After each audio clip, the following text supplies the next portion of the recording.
¿Se puede narrar un naufragio? Es territorio de novelas, pero lo que vamos a leer a continuación es un hecho real narrado por sobrevivientes de aquel naufragio. En la mañana del 13 de mayo de 1741, un tripulante de la maltrecha fragata Wager avistó tierra hacia el oeste. La nave venía de atravesar una sucesión de tormentas en el Atlántico y durante el rodeo al Cabo de Hornos. Su proa apuntaba al norte, hacia la isla de Nuestra Señora del Socorro. La novedad del avistamiento alertó a los oficiales sobre que algo no estaba bien. Es que si navegaban hacia el norte, el continente debería haberse avistado hacia el este. Plantearon sus dudas al capitán Chip, solicitando revisar los cálculos de posición. Entendían que ante la incierta posición sería mucho más prudente poner rumbo al oeste, a la isla de Juan Fernández. La fragata integraba la flota del almirante George Hanson, que pretendía tomar Valdivia. Antes de encarar el Cabo de Hornos, e intuyendo que las naves se dispersarían por las tormentas, Hanson fijó un punto de reunión en Juan Fernández y sumó otro alternativo en la isla de Nuestra Señora del Socorro. El capitán Chip, de la Wager, escuchó a sus oficiales pero no modificó su decisión. Pocas horas después se desató otro fuerte temporal. Los tripulantes intentaron virar la nave para superar el promontorio avistado por el tripulante Cummings y continuar rumbo al norte. La falta de cartas náuticas precisas no permitía a aquellos marinos vislumbrar que el fuerte viento del norte les estaba empujando contra los roquedales del archipiélago guayaneco. Durante la maniobra una ola sacudió con violencia la nave, haciendo caer al capitán Chip de una escalera y dislocándose el hombro. Le aplicaron opio para el dolor y lo dejaron en su camarote. Fue quizás ese el momento en que la tragedia comenzó a rondar la nave. Es que el segundo al mando, el teniente Baines, en lugar de asumir el comando, tomó una botella de licor y desapareció. La escasa docena de tripulantes pasaron la noche tratando de capear aquella tormenta. Entre las 4 y 5 de la madrugada sintieron un fuerte golpe en el casco, seguido de otro aún mayor que dejó escorada la embarcación. Las olas barrían la cubierta ingresando en las bodegas y ahogando a aquellos infantes muy debilitados por el escorbuto que no pudieron salir de sus literas. La tormenta ya había comenzado a despedazar a la Wager contra las rocas. A pesar de su lesión, el capitán Chip retomó el mando y ordenó maniobrar para hacerla encallar en la costa. La mala fortuna hizo que el casco quedara trabado entre dos grandes rocas y de momento no se hundiría, pero tampoco navegaría. Byron describe la caótica situación que se vivía a bordo. En la oscuridad de la madrugada y en el fragor del temporal, las olas arrasaban la cubierta arrastrando a los desesperados infantes que habían podido escapar de sus literas. Presa de la desesperación, uno de ellos esgrimía un machete profiriendo amenazas. El timonel se mantenía firme en su puesto, esperando órdenes, pero sabiendo que el timón ya no servía. Al mismo tiempo, el piloto Jones se mantenía impasible dirigiendo las maniobras como si se estuviera sobre un mar calmo. Con las primeras luces del amanecer pudieron avistar tierra a poca distancia. También algunos cadáveres flotando dentro y fuera del casco semi-hundido. Los infantes bebían del vino y aguardiente de la carga porque la reglamentación del almirantazgo establecía que los salarios quedaban suspendidos después de un accidente, por lo que la mayoría de los marinos ya no consideraban al capitán Chip como autoridad. A tal punto era el descontrol que varios de ellos, de los que se emborracharon, murieron ahogados. Pudieron soltar los botes y se dirigieron a tierra. Varias veces hicieron ese trayecto rescatando sobrevivientes. El contramaestre y varios marinos decidieron quedarse en el casco. Fue recién entonces que el capitán Chip abandonó la nave dándola por perdida. Estaban en una costa desconocida, inhóspita y deshabitada, sin medios para protegerse de las inclemencias invernales ni alimentos.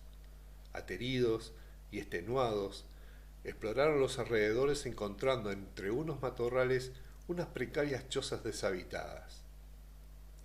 Acondicionaron una para el capitán y el resto se apiñó en las otras dos, aunque sin poder escapar de la lluvia y el frío. El capitán ordenó al oficial Campbell que intentara traer a los que se habían quedado en el casco de la Wagger. A bordo reinaba una gran confusión, relató Campbell. Algunos cantaban salmos, otros peleaban, otros juraban y otros yacían borrachos en la cubierta. Quiso cargar unos barriles de balas y pólvora, pero se lo impidieron, al tiempo que uno de los infantes le lanzó una bayoneta fallando. Campbell regresó a la orilla sin nada.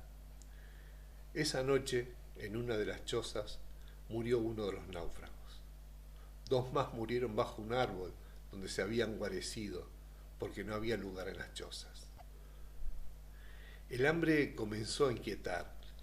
La mayoría de nosotros habíamos ayunado las últimas 48 horas y algunos más todavía, describe Byron. En la mañana de ese primer día, en la orilla, reunieron los escasos alimentos que habían podido salvar del naufragio. 2 o 3 libras de galleta molida, una gaviota que habían cazado y manojos de hierba silvestre que estimaban comestibles. Pusieron todo en una olla con abundante agua y de aquello surgió una especie de sopa de la que se nutrieron. A poco de comer, se sintieron muy enfermos y con signos de envenenamiento. Consideraron que habían sido las hierbas silvestres, pero luego concluyeron que la culpable fue la galleta molida, que en la emergencia, por abandonar la nave, se había mezclado con tabaco.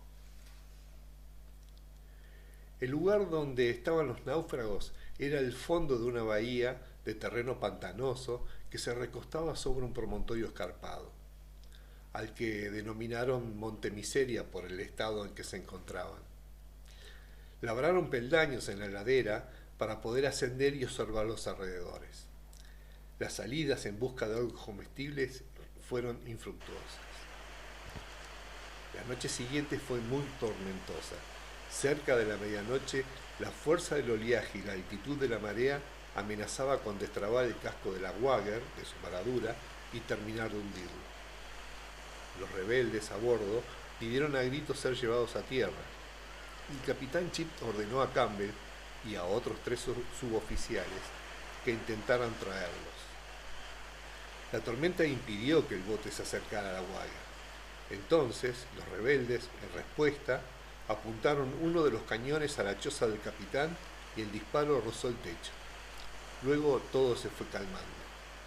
Al amanecer, el capitán ordenó nuevamente intentar el rescate, pero ahora eran los rebeldes que se negaban a abandonar la nave que consideraban de su propiedad.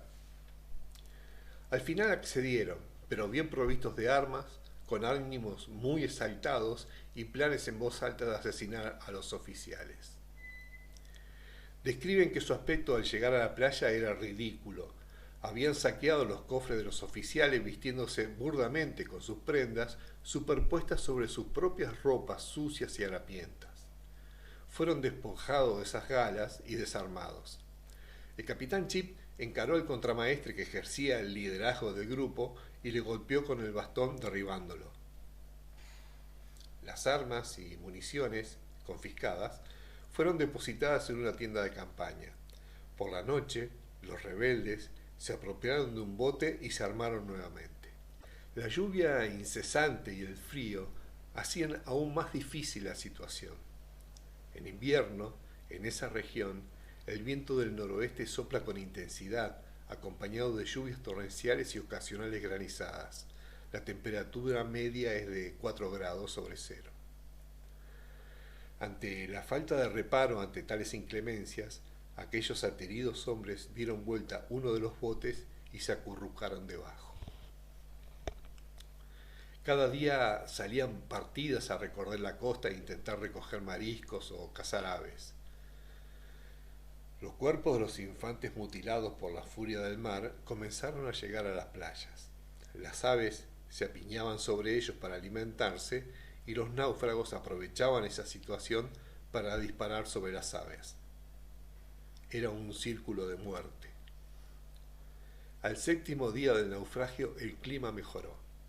El capitán ordenó recoger provisiones que pudieran aún quedar en la Wagger.